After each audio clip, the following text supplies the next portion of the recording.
বাংলাদেশের প্রাকৃতিক দুর্যোগের মধ্যে অন্যতম প্রাণহানিকর দুর্যোগ বজ্রপাত। প্রতি বছর গরমের শুরুতেই এপ্রিল থেকে শুরু হয়ে জুন পর্যন্ত ঝড় বৃষ্টির সাথে বজ্রপাত ঘটে।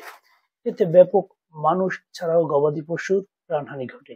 তবে বজ্রপাতের প্রাণহানির সংখ্যা বৃদ্ধি পায় 2016 সালে এটিকে দুর্যোগ হিসেবে ঘোষণা দিয়েছে সরকার।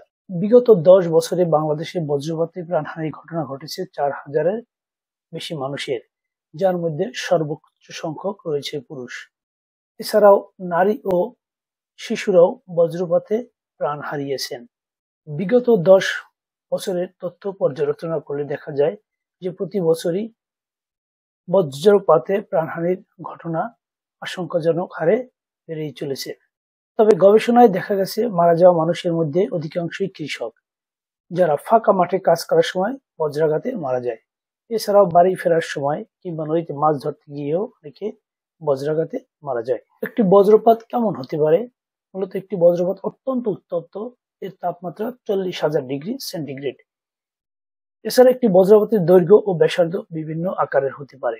তবে বজ্রপাত এমন একটি দুর্যোগ যাতে আক্রান্ত হলে প্রাণে রক্ষা পাওয়ার সম্ভাবনা খুবই কম। তাই বজ্রপাত থেকে রক্ষা পেতে হলে আমাদেরকে অত্যন্ত সচেতন হতে হবে।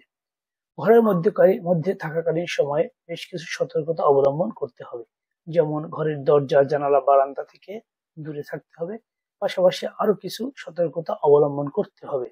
তাহলে আমরা ঘরের মধ্যেও বজ্রপাত থেকে নিরাপদে থাকতে পারবো।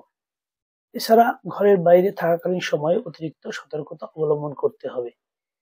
এই সময় বেশ কিছু বিষয় খেয়াল রাখতে হবে। যেমন বাইরে বের হওয়ার সময় আবহাওয়ার পূর্বাভাস জেনে নিতে হবে। বজ্রপাত শুরু হলে খোলা স্থান, খোলা যানবাহন, খোলা অবকাঠামো পরিহার করতে হবে। যথাসম্ভব নিরাপদ স্থানে চলে আসতে হবে এবং উঁচু গাছপালা, বিদ্যুতের খুঁটি কিংবা পাহাড়ের নিচ থেকে সরে আসতে হবে। কোনো অবস্থাতেই উঁচু কোনো বস্তুর নিচে দাঁড়ানো যাবে না। এছাড়া আরো কিছু সতর্কতা আমরা অবলম্বন করলে বজ্রপাত থেকে নিরাপদ থাকতে পারি। মূলত সতর্ক হতে পারলেই বজ্রপাতে হতাহতের সংখ্যা কমবে